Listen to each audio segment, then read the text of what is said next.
I'm very, very, very honored to be here. It's so exciting to see you all. I feel like I looked up and I was like, wow, there's people in here. So thank you for coming out to hear poems on Wednesday night. I'm excited. Okay, so I'm gonna start off with a couple of poems from Good Dress, and then I'm gonna pivot to some new work. Actually, Brittany, what's funny is that the poem that you last quoted, I think, is the one that I plan to start with. Is the one that I plan to start with, so we'll just consider it like faded. As Courtney mentioned, the Ice Cam is the camera from the Detroit Pistons games. To know me is to know that it's like one of my favorite things in the whole wide world. Like, it's literally, I look at the clips online and they bring me joy. Like, when I'm having a bad day, I sometimes will search the Ice Cam videos because they make me that happy. And they also are one of the most Detroit things that I can think of. And Detroit makes me happy, so it's like just a ball of warmth, right? So I wrote a series of odes to the Ice Cam, and this is, I think, the second one I wrote in the series. Ice Cam, Little Caesars Arena, January 2022. That Pistons Ice Cam is some of the wildest shit I've ever seen. Do they not rob people in Detroit? I would cover my face and run if there was ever an Ice Cam in Redacted City Twitter user. When the Ice Cam turns wide-eyed toward our section, we do what we must. Curl a thumb under the Cuban link and lift high as praise. No one is untouchable. Not even you, pleading for us to quiet our jewels, cackling throughout the stadium. Strip bare our pinkies, wrists, chests, for whose gaze? Those thirsty for our throats and what they take to be wealth. Your problem is our nerve, thick as tobacco smoke. You wish we'd get rid of it. We know. We know. The gold is just a cover.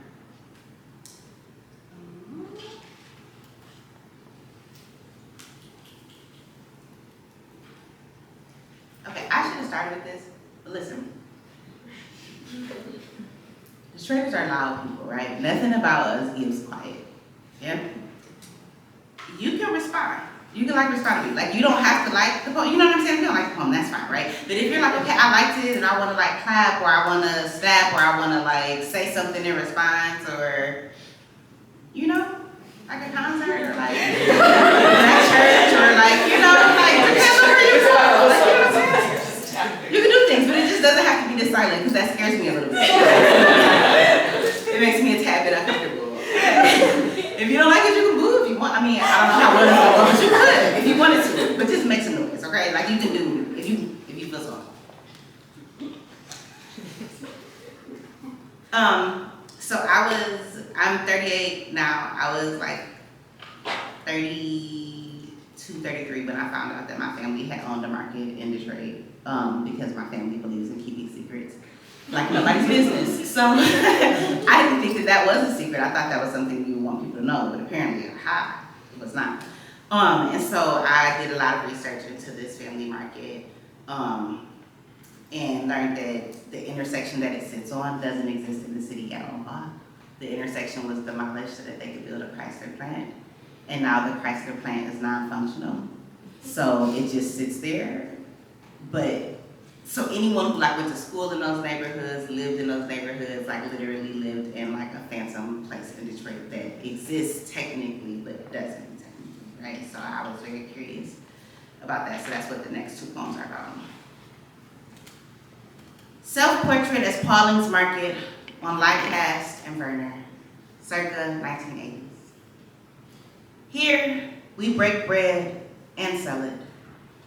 Jar the pickles, pig feet, penny candy. Here, we manna, miracle. Make potatoes, rice, and a pound of chicken, a whole week's worth of meals. Careful. The counter is guarded by Mean Jeans children.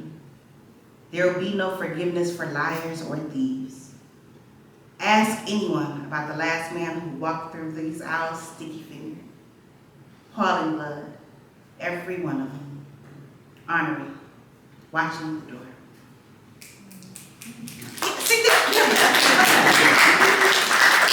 I like that. That did not make me feel nervous. It gets too quiet in my head. Like, what's wrong? Lightcast Street and Verner Highway respond to the Chrysler plant being built. Summer has arrived and there are no children to shriek in front yards, chased behind the ice cream truck, careful to avoid the cracks across our old corner.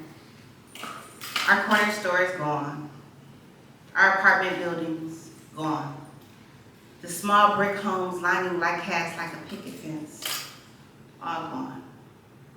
The only view from here is what folks migrate across state lines for. They all know the plants pay well, clear the college debts, earn the family a home on the good side of town where the houses have not yet been demolished, the sky free of factory air. Wouldn't be no good side if we hadn't been here.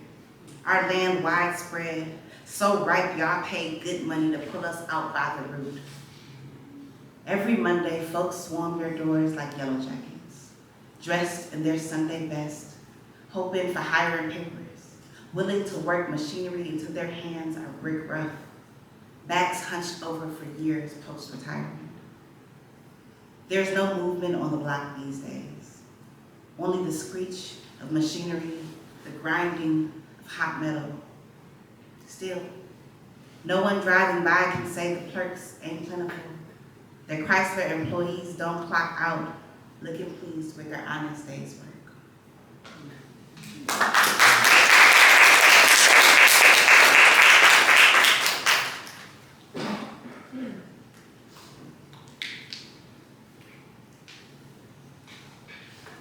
All the reasons I've said yes. A dare, a bet, no money on the line. Never for money, though I should have. Not for what I would call money, but certainly for knowing I would be good enough to get a bill paid, daycare covered, the fridge filled. Because I was mad at the other one. Because didn't answer the phone. Because when I get anxious, all my nerves coil tornado tight. See how fast they spin. We don't get tornadoes in Detroit, at least not yet. In school, we still practice the drill twice a year. Practice, so much practice. I wasn't sure that I would ever make it to you.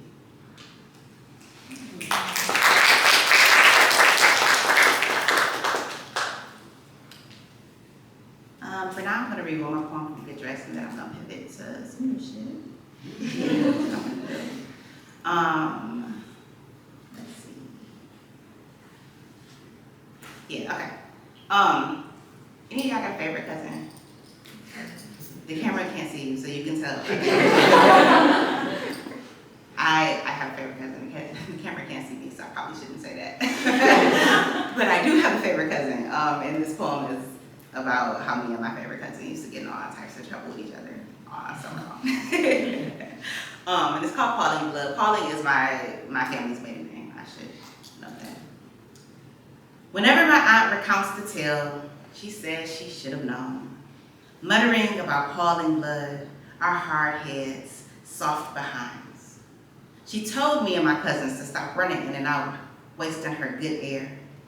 When we grabbed the skates, she forbade us from putting them on until we made it off the front porch.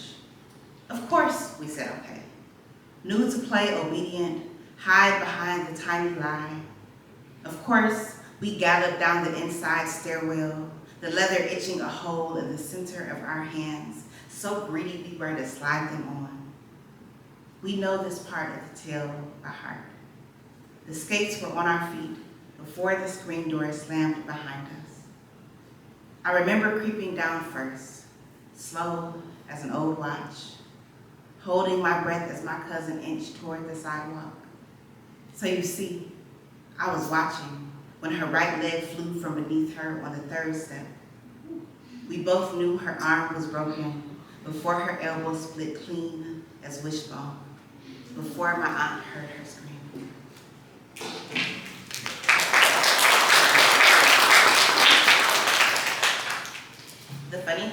my aunt still mentions that sometimes.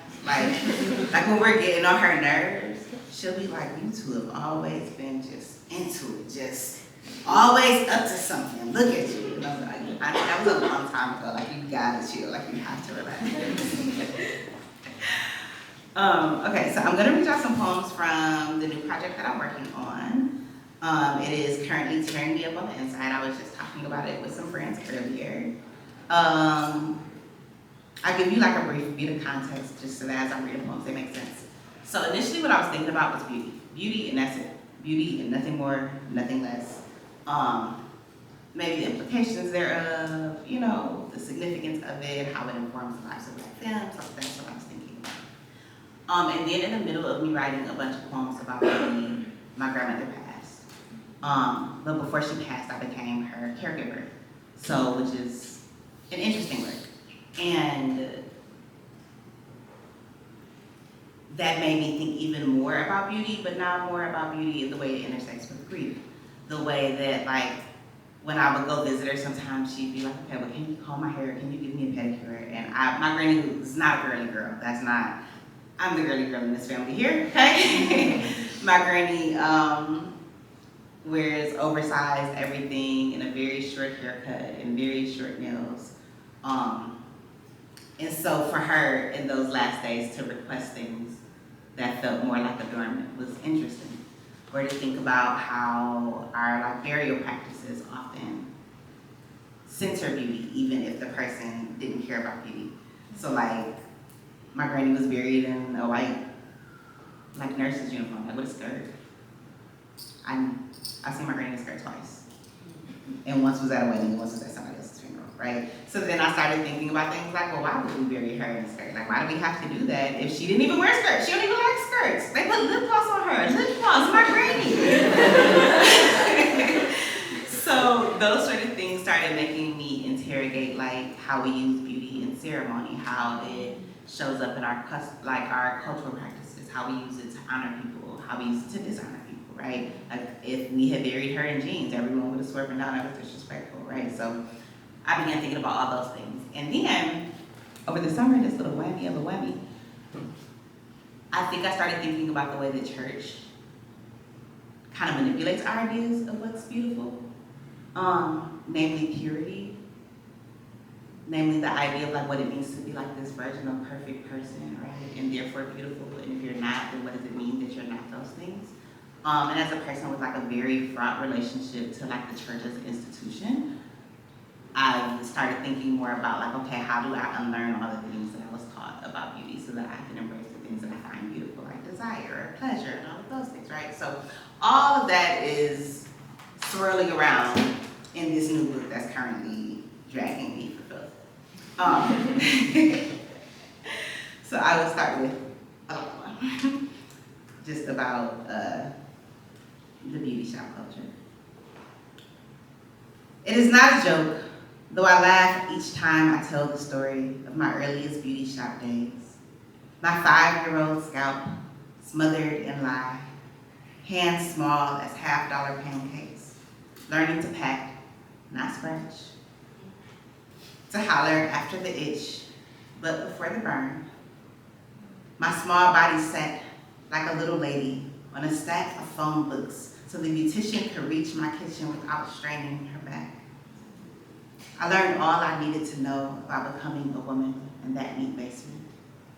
How to push past the sharpest thing. Everything can be tame. No one wants an unmanageable beauty. How much are you willing to let it hurt? How much are you willing to pay?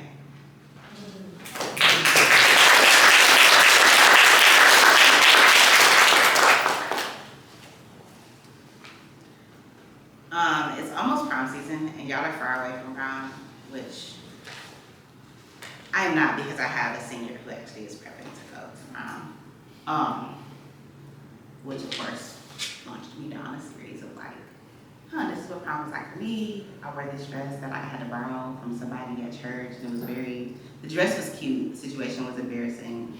It was very frustrating, right? Like I remember prom being a fun experience, but everything leading up to being quite frustrating, right? And I teach high school, I teach seniors. So I go to prom every year, and that's always fascinating. But the thing that I love the most is getting to see like all of my little queer babies get to be like queer together. And I'm like, wow, what a dream. Damn, that could have been my life. That's bananas. Like, that's wild. Actually, I was a little jealous of you folks. Like, wow, that's bananas, right? So that led me to writing a series of poems that was thinking about like prom with an alternate ending, like what it would have looked like had I been able to do prom the way that I wanted to do prom, which was like in, you know, a pink dress maybe that I like picked out with like the girl who I wanted to be my prom date, who was not my prom date, because then even if in a Twilight Zone, my mother was like, sure, you can take her to prom. Like, it just wasn't, the school would have been like, absolutely not, right? So, yeah. And they all start as prom, whatever, with alternate ending. Prom send off with an alternate ending, 2005.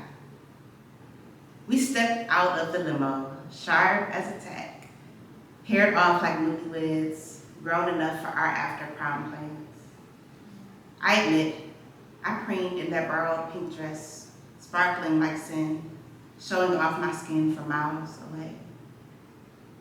My date wore a fitted pink tux, white shirt, pink tie. She smiled in all the pictures our mothers took, her arm around my shoulders, our awkward smiles fixed like wall art. When we left for the venue, our families waved us off. No one muttered a word about abominations under their breath.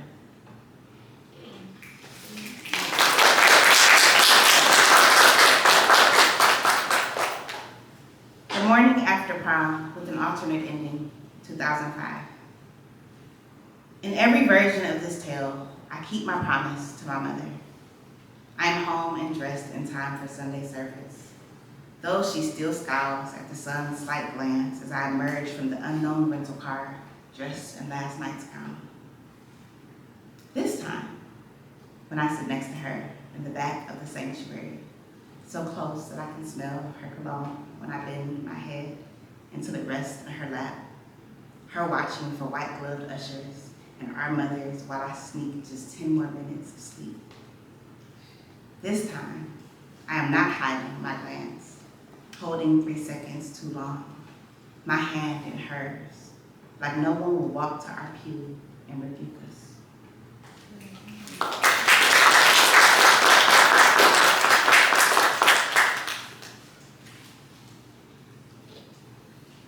Budgeting for prom 2026, which is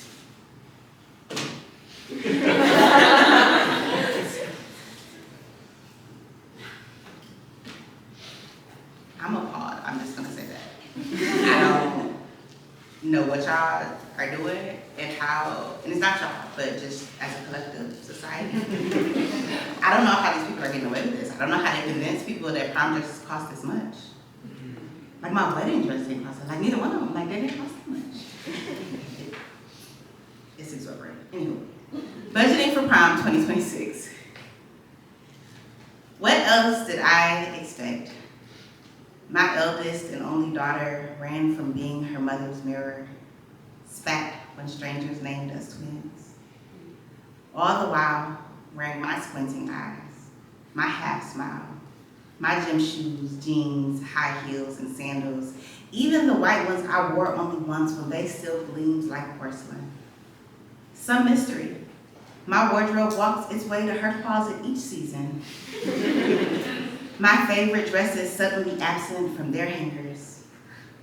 I admit, sometimes they look better, draped off her shoulders like the furs I can't yet afford, but imagine wearing to the mall just because. Should she have ignored my collection of jewelry, the closet stuffed with purses, the eyeshadow palettes piled high on my vanity? My vanity. I should have known she would follow.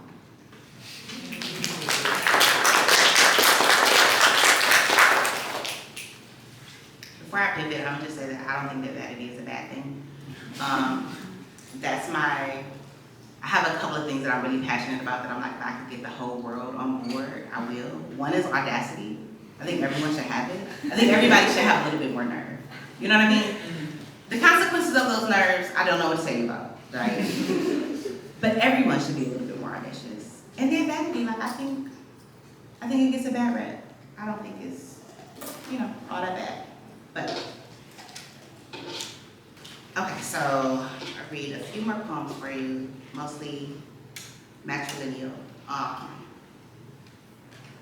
and kind of pivoting more into grief. So as I'm pivoting more into grief, I think it's important to say that the poems are sad. I am not. The poems are sad. I am not. I am in a good space and can handle reading these albums. Okay?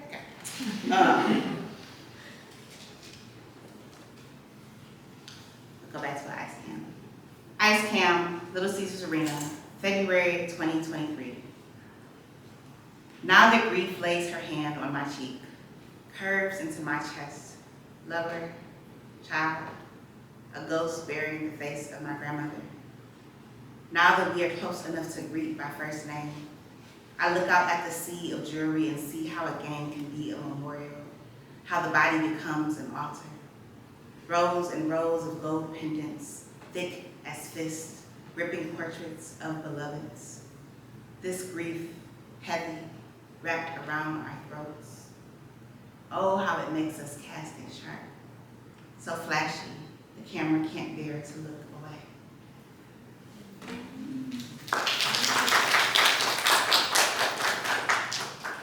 Elegy. Even now, I cannot say the word.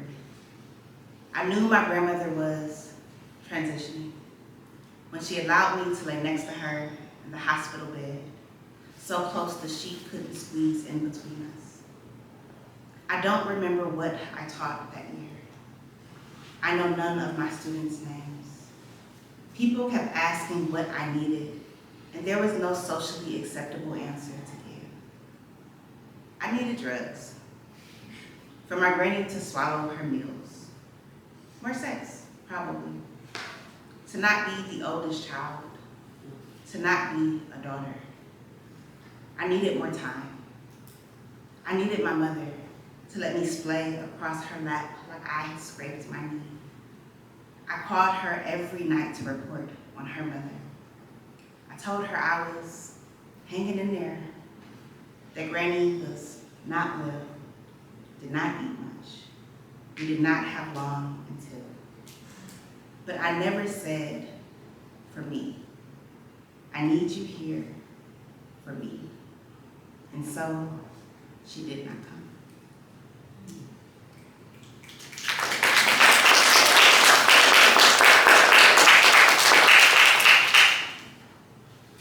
It's me using the joys of modern technology. I wanted so badly to be grown, now look at me. Lifting my grandmother's left breast so the nurse can clean underneath.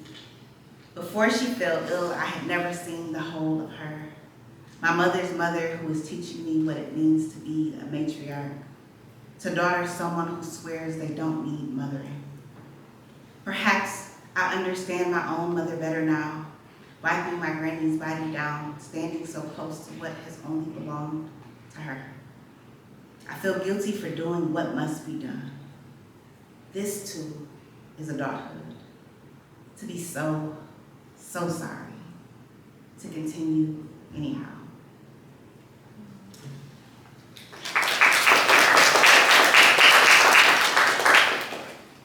Okay, this poem is actually about Aretha, who is one of my North Stars, my guiding lights, a deep girl through and through. It's called Dressing the Body.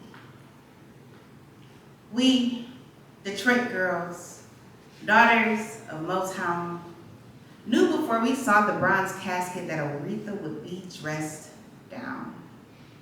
Some, non-believers, outsiders, called it frivolous. 2-day viewing, 8-hour-long service, 4 outfit changes, each dress more elaborate than the last. Beautiful, beautiful gowns. Accessorized from jewels to pointed heels. I half expect her to break out a side eye, belt out the hem to remind us who the queen is. There is, of course, no such performance, though we all huddle closer, a humming choir, waiting to see if she still looks like herself. There is a protocol to this, a right way to send someone back to the lap of God, wearing their Sunday best. So fancy, they can be mistaken for a bride.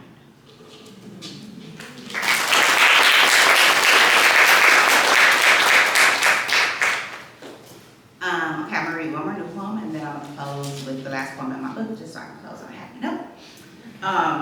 Again, the poem sounds sad. I'm not sad. This is not a sad poem. It's a little morbid, but it's not sad. So I wrote this poem thinking about, I like to be honest. The transition with me and my granny was hard, obviously. That's my best friend. And she passed, it'll be 3 years tomorrow. And one of the things that like took a minute to get used to was like, okay, I can't pick up the phone and call you. Like I can't just pull up on you at your house. And so I talked to like a lot of friends and they're like, think about it, it's just like transition. She's just on the other side of the veil. Cool. So I'm adjusting to this on the other side of the veil situation. And now I'm like, wow, so you can see me in like a whole new way. And that was great. And then I was like, wow, you can see me in a whole new way. And then that was not great. And so I wrote this poem thinking kind of about that idea. Watching over me, number one. It made sense not to tell her then. By the end, she was a child. By the end, I was a different type of mother. Every day, a new negotiation. Please take a bite of your food for me. Could you swallow your pills? Let the nurse draw your blood. Granny, I'm going to lift you now. Help change your cloths, your clothes, rub your legs, your feet. Tell me where it hurts. If you try, I'll give you more Pepsi, more ice cream. If you try, I will. 2. My second date with her was to an in-home art installation. Once upstairs, we were prompted to leave an encouraging note for future guests to see. Across the room, avoiding each other's eyes, we write the same Audre Lorde quote. I am deliberate and afraid of nothing. That was more than 4 years ago when we planned to be casual, when our texts went weeks unsent, when both our grandmothers were earthside, not yet pictures on our dressers. 3. I joked with Audrey once that my granny crossed over and learned more about me than she bargained for. I'm not sure how that works. Does she peek across the veil and frowns when she sees that girl seated on my lap? It no longer matters that I was a coward, that I half hinted once and never brought it up again, that I brought it up long after her brain backtracked. I knew she couldn't remember. 4. That was then. Now I would confess 20 times a day if she meant dying knowing who loved me. Granny, while I'm sleeping, she kisses my shoulders. She brought me a tiny jade elephant to remind me of you in those first months when grief tried to walk off with me and I almost let it. Granny, I walk into her room and laying right beside her pillow is the book that I dedicated to you.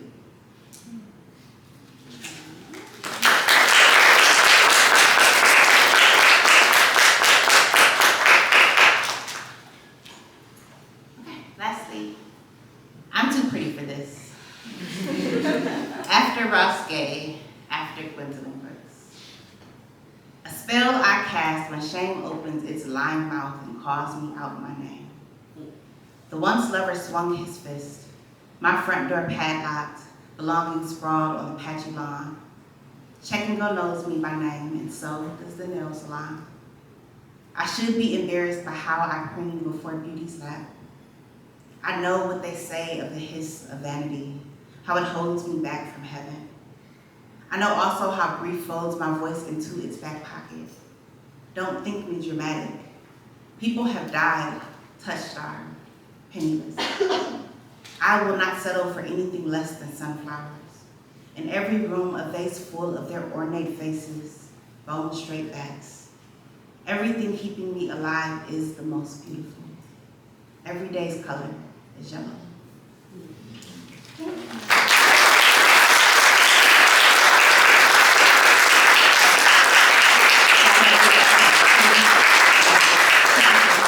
so we'll have a Q&A. We have time for questions, so if anyone has any questions. Yes, we have 15 minutes.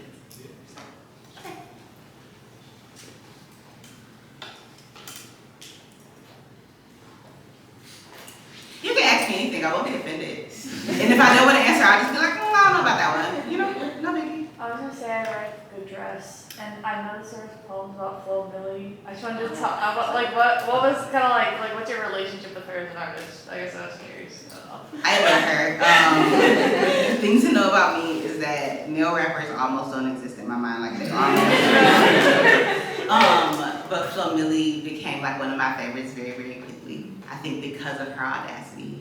And so when I was writing that series, I was thinking about like, okay, audacity as a construct. And what is one of the things that makes me feel most audacious? And I'm like, oh, it's rap. Like, it's being able to turn on my favorite song and my favorite tagline, and like that's one of the stems that I use like to comfort myself. So I'm like, that's how that series started. It was just thinking about audacity. Mm-hmm. What draws you to writing series so regularly? You know, that is a great question. Wow. I think my brain just thinks about things in a very cyclical manner, and I think it's hard for me to like let go of something until I feel like I've exhausted the entire idea. Like usually when I want to write, it's because I have a question about something. And then for me, like one question leads to the next, leads to the next, leads to the next, and then I'm like, okay, well, how are all the different ways that this show up? Or when I think about the ice cam, what do I like about it? Okay, I like this thing. Oh, but no, I also like this thing. So that deserves a new poem. And it kind of, it's just my brain spiraling down a little rabbit hole. Mm-hmm. How do you know when you're done writing a poem? That too is a great question, because sometimes that answer changes. When I don't feel like every part of the poem is doing the thing that I want it to do as effectively as it could be. So like when I feel like the poem is not at its most efficient, or like the lines are not as clean as they could be, or like, okay, this word is nice, but it's not exactly conveying what I wanted to convey. Or if a person reads this, I don't know if they're feeling the thing that I'm intending. And so I'll edit a poem for years before I feel like it's like finished, until like it feels like it's at its most effective, whatever that looks like for that poem.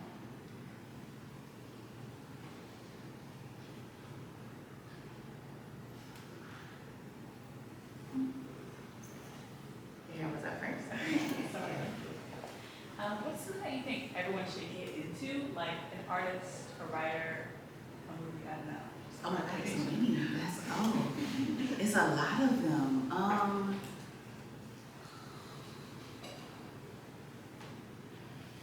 This almost feels like a trick question.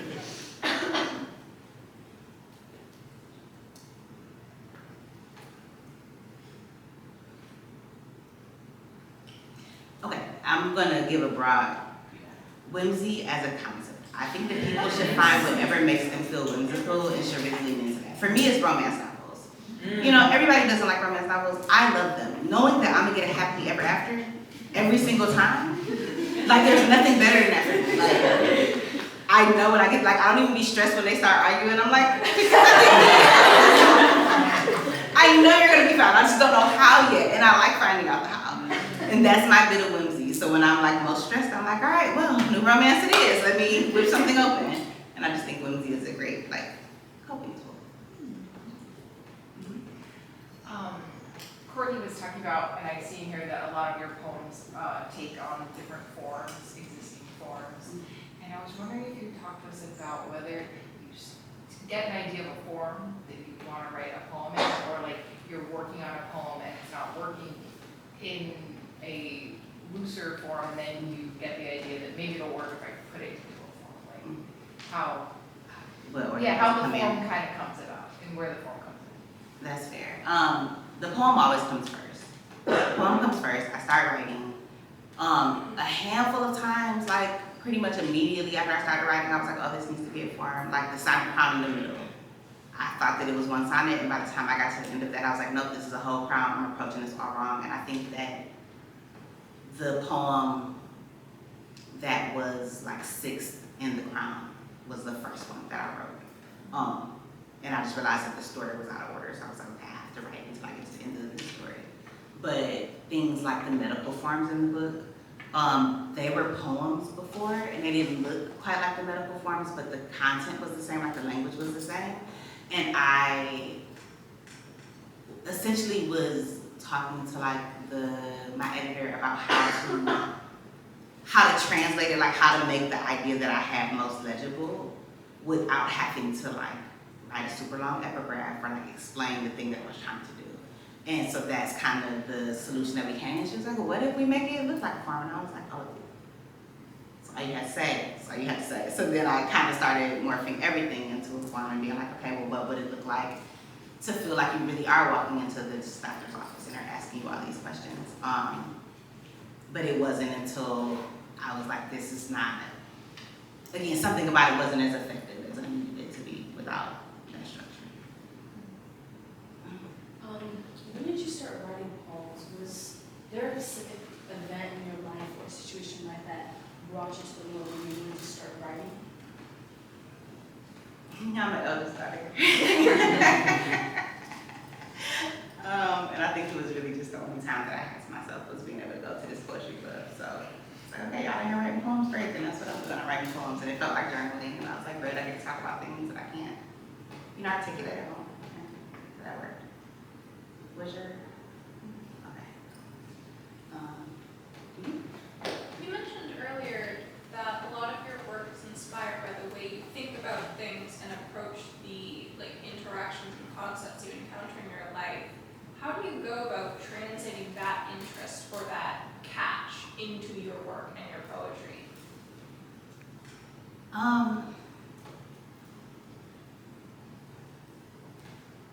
I think I just start with whatever the thing is that I'm thinking about and try to let it lead me, because usually it's not even as much the interest as it is there's a question that's driving that interest. So again, right now my big question is like, okay, well, what does grief reveal about the lives of infants, right? So when I started thinking about funerals, I'm like, oh, okay, what's the best funeral that I've ever seen? Like, that's this, taken loosely. But I'm like, oh, Aretha's funeral. Okay, well then, what was it that I liked about the funeral? So I'm like, okay, I can start with knowing that I'm talking about Aretha Franklin, and then it's the poem's job to tell me what we're talking about for real here. Because I can't just talk about Aretha forever. Like, there has to be, some larger idea or some larger conclusion that I come to, and I just write until I follow that. And then my hope is that whoever my reader is, that they trust me enough to kind of go along for the ride or whatever it is I'm talking about. Thank you. Oh, thank you for that question. How did writing the first book help you start writing the second book? Do you feel like it's kind of in a lineage, or you kind of needed to write to address to access what you're doing now? Yeah, absolutely. And I think I'm a slow writer. I'm a really slow writer, and I'm also sometimes slow to realize that I'm in the middle of a project. So I was like maybe 2 years into this next project before I realized I was into it. But then as I was looking back at Good Dress, I was like, oh, these are things you were already thinking about. I think I'm Too Pretty for This was one of the literal last poems that I wrote for the book. The Ice Cam series was the last series that I wrote for it. So it was things that I was like, oh, this was where your mind was going, you just didn't know that was like the question that you were asking. So. And then, I first. Then first. Okay. Sorry. When you're organizing all your poems together, do you have an idea about how you want them to end up in the book and how that'll form the whole kind of linear process? Organizing is really not my strong suit. I'm not gonna hold you, it made me cry. A lot of days. I would just be sitting there with my poems spread out like, I don't know where it's supposed to go. I think for Good Dress, my goal was to be like, okay, what is this arc in this particular section look like, and I think I had ideas about like how symmetrical I wanted like each section to be, things like that. But I wasn't really sure until I started like just spreading them out and being like, okay, let's move them around, let's play with them, like what story is each section telling that I was on to write. I was gonna ask a very similar question, but now I'm gonna ask, what was the editorial relationship and process like with this editor that you had? I actually want to shout out to editors because I would be remiss if I did not shout out Kiki Nicole, who is an amazing writer, who actually edited the collection before I turned it into Tin House. But they were the last person who had eyes on it, and they gave me really, really like profound feedback. It was really great at being like, okay, is this is the mood that I see right now? Is this the mood that you're going for? And like a lot of great holistic suggestions that I think made the dress a lot more interesting, and I think it's honestly like, I don't know that it would have gotten ended up in the iteration that it was in. Like that it was that transformative of it. And then when I signed with Tin House, my editor was Elisa Ogi, who's amazing. And it was like she's a very collaborative editor, which I appreciated. So I didn't feel like I was being like micromanaged, and she trusted my voice a lot and my intention a lot. And also though she came with like her own like really, really smart ideas. And I don't think that there was a suggestion that she gave me that I disagreed with. She mostly like wanted to tamper with order, and I think there were like 6 or 7 poems that we moved around. And the way that she ordered it made the pacing so much like, it sped it up, but not in a way that was stressful. And I thought that was cool. So like she came with her own set of ideas, but she very much wanted to like collaborate on what we were doing. So. Besides the Prom Reimagined series, are there any of your other works, or do you feel like in general being a teacher influences your work a lot? No, to be honest, I try to keep those very far apart. Very, very, very, very far apart. And even before, like the prom series was actually sparked by me remembering my prom dress debacle. And that led to being like, okay, what else about prom that I want to be different? And it was like, you know, those kids are on something, right? But I try to, I know that some teachers feel differently because teaching is a huge part of your life. But for me, I think that my students have their own lives and autonomy and their own selves and persons, and I don't want them to ever look up and feel like they even see a wisp of themselves on one of my poems because, like, you know, they have that right. We can do one more question. There's one. What's your favorite Flo Milli song?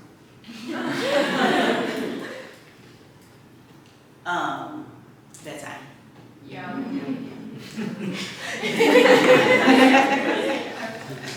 Thank you.